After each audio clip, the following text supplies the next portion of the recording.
Bismillah Rahman Rahim. Thank you very much, Mazruma Sahiba. I'm very much grateful to your organization, Micronox, and as well as your magazine by the name of Fire, which are, of course, extending a lot of information to especially the young generation of today.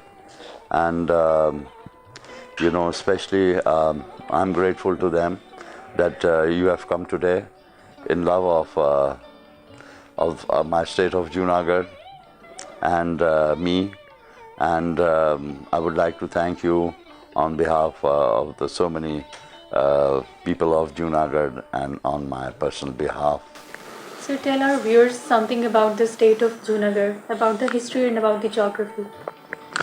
Okay, first of all, I would like to explain some of the historical and geopolitical aspects of Junagadh. You see, Junagadh was a state which consisted on approximately 4,000 square miles of land, and it is situated in Kathiawar, which is, of course, Kathiawar doesn't exist anymore now. It is a part of the larger province of Gujarat, and we were enjoying about 90 miles of coastline on the Arabian shores, beautiful golden sandy beaches, and extremely rich and fertile state. We had the extensive forest of the Gir, on which even today the National Geographic and the Animal Planet and the Discovery has documented a lot of documentaries over there of the wildlife, and especially it was the stronghold of the Asiatic lion, which you don't find anywhere else in the world except for Algre Forest in Junagadh. So they have the natural habitat. And then, of course, there was a time when the lions had come to an extinction they had become very extinct, and therefore then the Nawabs of Junagadh had made laws to preserve, and then today they are roaming over because the Gir forest consisted of about approximately 500 square miles, and today the lions are roaming over 20,000 kilometers. And then, of course, Junagadh was one of the second richest states out of 562 princely states after the Nizam of Hyderabad. So that was its second richest state. Second But richest, it was a welfare state. yes, in terms of revenues, and in the entire order that consisted of about approximately 562 states, Junagadh stood the sixth richest out of the lot.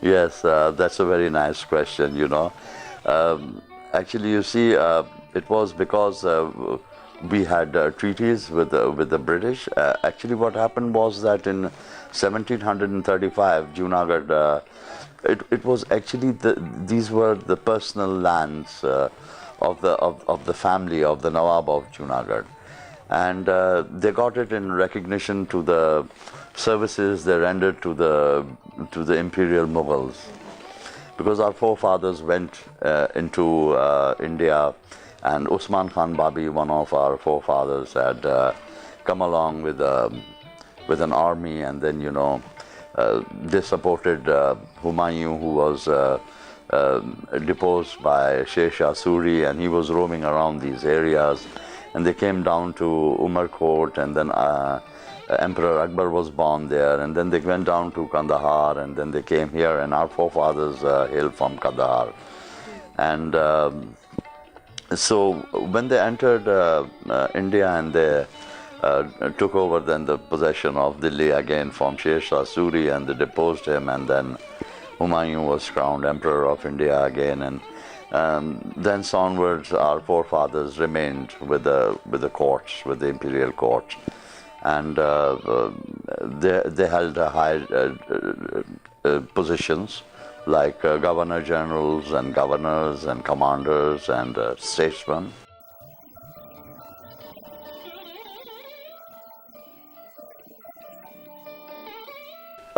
The rulers of Junagadh, or yes, yes, yes, of course, we were Muslims, yes. And we can trace our history way back, from the time of Fateh Makkah and even before that. So after that, what happened? The services they used to render to the British Imperial, they received these lands, which eventually in 1735, one of our forefathers by the name of Sher Khan, Bahadur Khan Babi. He was the son of Sher Khan. We have two names in our families. We use the title of our father and then the name of the Nawab. So his father, Bahadur Khan's father, Sher Khan, was the last of the governor generals over there, and so he declared in 1735. They declared Junagadh as an independent sovereign state. And they gave distributed land to the people, and then we of course had treaties with the British, and we didn't need the armies after that anymore. So a lot of the finances which were coming, the state revenues, they were going back in the welfare of the people. So it was an enlightened and a golden chapter in the history of my family that you see, education was free. Right from the primary to the highest levels, and they used to support boys who were interested in getting education. Boarding, lodging were the responsibilities of the state government, and from pencil to clothes and to everything was provided by the state. Yeah, that I'll come to it later on. So, and then the second thing was that, as far as healthcare is concerned, then hospitalizations and medicines were, of course, the express responsibility of the state government.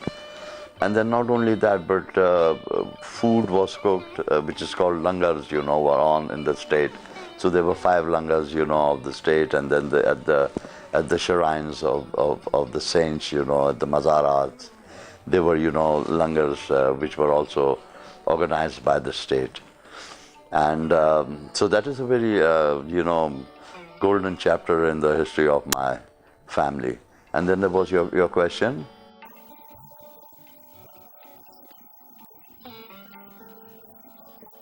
Yeah, so the percentage of Hindus was about approximately 70%, and the rest were Muslims. But you see, the Nawabs was loved even today. If you go on social media, and you can find out how the Nawabs were loved, because you see there was justice, they were taking care, and it was a relationship between the father and the children. So the Parja, which was of course the subjects of the state, were like his own children, and the Nawab did everything for them, and he was the father, and that's why they called him Bapu, And so they used to hold courts, and when they used to hold courts, then they used to, which were represented, of course, by the Hindus as well as the Muslim communities, and they used to say, Bapu, we want to have it like this, and we want to have it like this, and we want this, and we want that, and we want these laws, in our state. And the Nawabs used to say, yes, okay, go ahead. And so the people were happy, and that's why, and you can see there were, the first lepers asylum was built in Junagadh, in the entire Hindustan, undivided India we're talking about. So you can imagine how advanced the state was, because they used to, the people who had leprosy were just left, and they used to go and live in caves. So there was a palace-like, hospital which was built for them, and then just before at the time of partition, the machinery had arrived. The most latest machineries had arrived from America and elsewhere, from Europe, regarding the film industry, and they wanted to make it because it's a beautiful place. You can see a lot of movies are being shot there,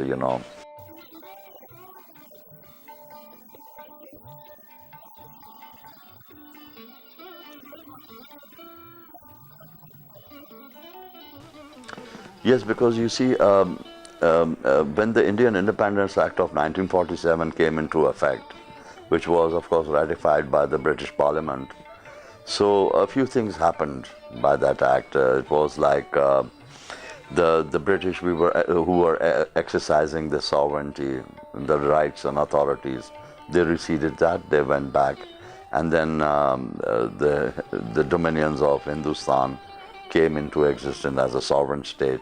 It was cut, and Pakistan was created, and the rulers were given the right of choice whether to accede to the dominions of Hindustan or to accede to the dominions of Pakistan. Like Hyderabad, Dakhan went independent, but of course then there was a police action there, and the state was taken over by force. And like the Maharaja of Kashmir, he signed an instrument of accession, I think. I'm not sure, but he acceded to India. And so there was always revolt against him from the very beginning by the people. So it is not like what happened in Junagadh, or like if you say in the instance of the Shah of Iran, where the people got up and they revolted against, the sovereign. It was not a situation like that. The people, when my grandfather took this decision to accede to Pakistan, they took the state council into confidence, and which had the representation of the Hindus as well as the Muslims. And what the people said that, yes, Nawab Sahib, we don't know Muhammad Ali Jinnah and we don't know Gandhi. We know you because your forefathers have led us for several hundred years, and we repose our fullest trust and confidence in you. And then it was only after that that the instrument of accession was signed with Pakistan. And would you like to brief us about the terms and conditions that were set up at that time? The terms and conditions of the instrument of accession. Yes, you see, in the instrument of accession, we had surrendered 3 of our sovereign powers to Pakistan, namely external affairs, defense, and communications. However, the sovereignty vests within the Nawab, whoever may be the Nawab of Junagadh, in perpetuity, from time to time. Because when my grandfather signed this instrument of accession, he signed it on his own behalf. He signed on behalf of the state of Junagadh and on his future Nawabs of Junagadh, his future successors to the Gaddi of Junagadh. And so it was very unfortunate that for some reason that Pakistan could not provide us with defense, and that was one of the reasons. Because on the 15th of September 1947, they signed the instrument of accession. On the 25th of October, then, since there were no provisions of defense from Pakistan, my grandfather came to meet the Qaeda-Azam here from Junagadh. They had chartered aircrafts, and they flew into Karachi, because it's only about approximately 200 miles from Karachi, the distance between Karachi and Junagadh, because we had the port. That's why we signed the instrument of accession with Pakistan, because we thought that we were a maritime state and we could survive. Although it was not contiguous, or we didn't have any territorial link with Pakistan, but we had the sea link, because we were on one side and we had the open sea. So we could, and of course the reason, also one of the reasons was that my grandfather wanted to make Junagadh as a hub, because we had all the business communities over there. The Memon Gujarati communities were there, and they thought that, okay, all the business which is going to flow between India and Pakistan was going to flow through Junagadh. So, but that was not to be, and then on the 9th of November, the Indian forces, when my grandfather came here, he was in Karachi at that time, and the Indian forces had to come and take the possession of the state. And then after that, what happened was, since we had handed over the foreign affairs to the state of Pakistan, then Sarzafullah at that time was the Pakistan's first foreign minister, and they took the case to the United Nations. and the case is pending there. And then, of course, in 1951, I think there was a ruling by the United Nations that we will take the issue of Kashmir first, and then we will deal with the issue of Junagadh, because the issue of Kashmir was like pertaining to the security of the region. And then my grandfather just stayed back, since the state was occupied behind by the Indian Army, and we carried on here. But he had come with his four clothes, just one suitcase, because they said we are just going to meet the Qaeda-Azam, and it will take us a few days and we'll come back. But Qaeda-Azam was not well, and so the meeting had had some delayed effects, so and then neither he met the Qaeda-Azam, and the state was under the occupation of it.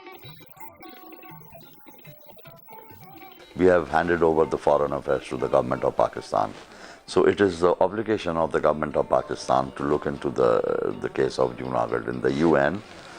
But we are ruling some of the affairs of Junagadh from here. Like we have a legal document, and we have over 2 million people of Junagadh here, and which are operating, as they have their Jamaats, and they have the internal elections, and they have the Jamaat Khanas.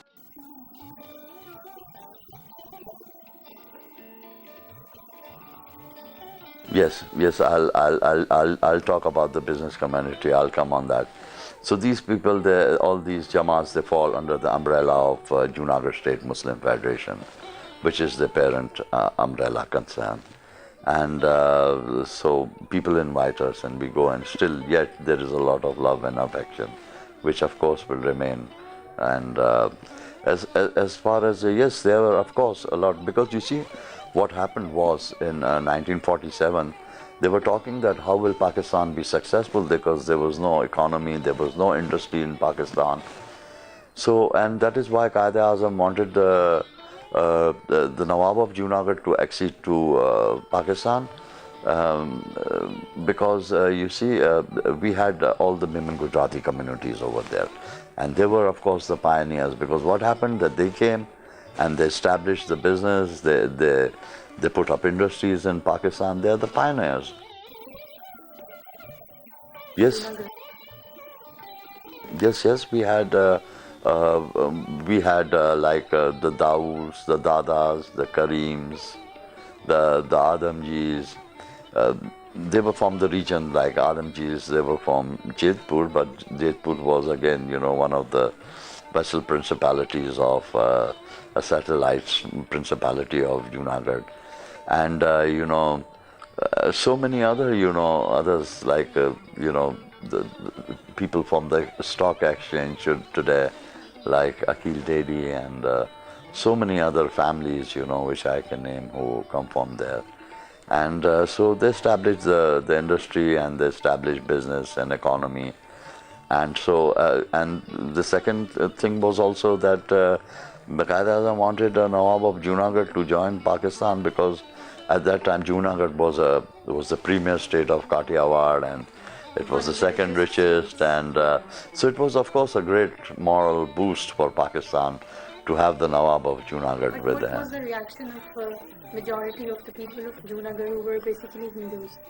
Were they happy with the decision of the Nawab of Junagadh? Yes, of course, because at that time they did. At that time, they did vote, all right, whatever the Nawab's decision is, we stand by the Nawab of Junagadh, because the people were so happy with him. But then, of course, now it is with me. It is 3 generations on, and of course, they don't even know me. They don't even know me. What is your vision? Where do you want to see Junagadh in future, in Pakistan or in India? Well, naturally, I have the great love for the people of Junagadh, and still the people love me there, and it is like the love and affection is from both sides. And of course, now that my grandfather has acceded here, though the accession has already been made, And so we will see how it goes on in the future. Yes, but so far we are in accession with Pakistan, and there is nothing like that. We remain with them.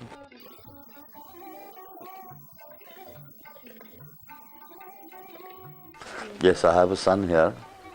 So after that, hopefully, he will take overcharge upon my death. So he will be the new successor to the Gaddi of Junagadh, Nawabs of Junagadh. So old dynasty, and we hope to carry it on. But then, of course, there are the sentiments of the people, and we'll see what happens now in the future, how it goes on. So Nawab Sahib, talking about this beautiful and colorful turban that you are wearing, would you like to tell our viewers what is the speciality and what is the story behind this beautiful costume? Well, thank you very much. Actually, we wear basically we wear sherwanis, which was the last. In the end, in the 1947, that era, they used to wear sherwanis and they used to wear the safa. And because Junagadh is in the province of Gujarat, and we share the same boundary of the Gujarat with the province of Rajasthan. So there was a lot of exchange of cultures, a lot of influence. So there was some influence of our cultures over there on Rajasthan, and then there was the Rajasthani. But the safas which I'm wearing, it's more or less the same culture because as far as the safas are concerned, in Gujarat and Kathiawar and Rajasthan, it is the same culture. Did you bring it from Junagadh? Some of the safas had come. I had requested some people because they keep going, because we have our people of Junagadh, and almost all these people have some relatives over there.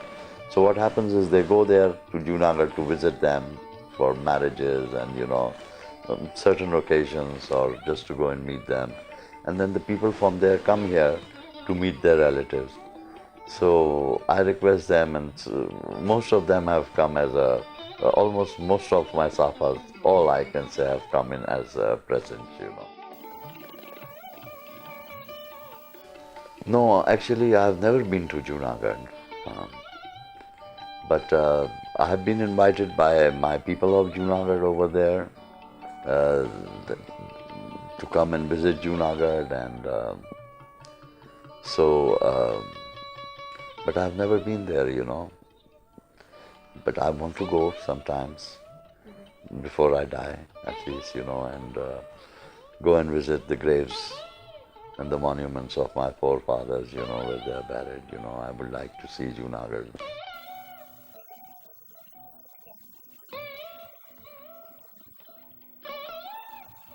In the United Nations. Yes, there are a lot of issues with government of Pakistan which are going on, and because you see, Pakistan has to think seriously for Nawab of Junagadh as to what's his policy going to be here, because if you see, in a way, you can say that yes, we are their guests. But then, in light of international law, then the one status of the Nawab of Junagadh is that of a sovereign in exile. And but we say this is our country also, So, of course, the governments have not done justice with the Nawabs of Junagadh, and they have to seriously, think over this issue. And we are talking to them, and I'm pretty hopeful that the matters will be, sorted out administratively with lot of love and affection between the Nawab of Junagadh and the state of Pakistan. The people of Junagadh who are watching you right now, do you have any message for them through the platform of fire? Yes, I do.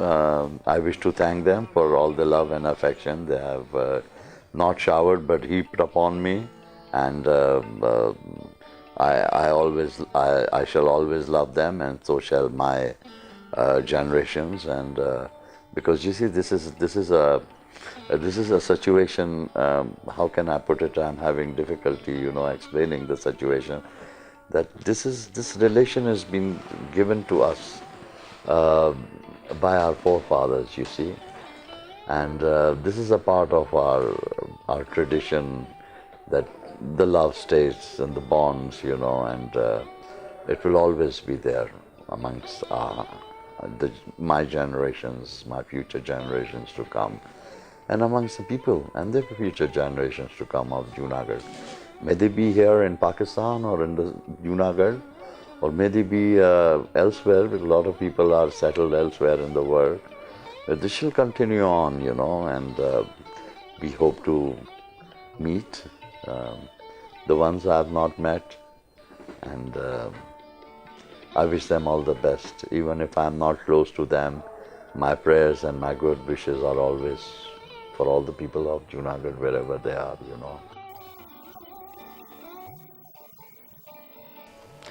Well, my message for the people of Pakistan is that yes, there is a issue which was created in 1947 through the signing of the instrument of accession, and I wish to thank all the people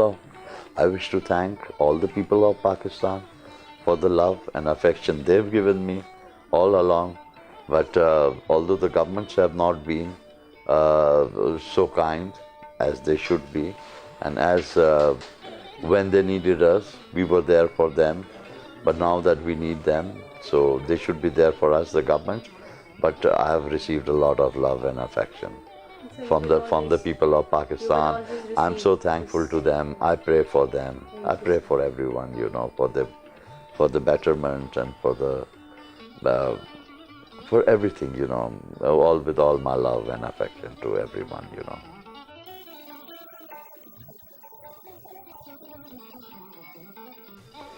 Yes, I'm very much grateful to your Fire, uh, your magazine, which is of course going to carry a lot of information to the youngsters and about the history of the subcontinent, and about the advent of affairs at the time of partition.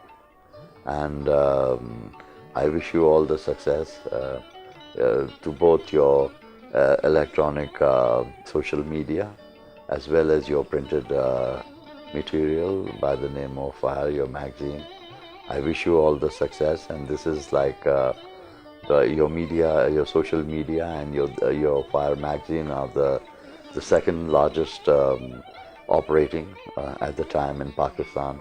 I wish you all the success, and I wish to thank you so much for being so kind enough as to come here and giving me the opportunity to speak to and I'm very thankful to you, and I'm very thankful to your boss and people who are the owners of the media and the press.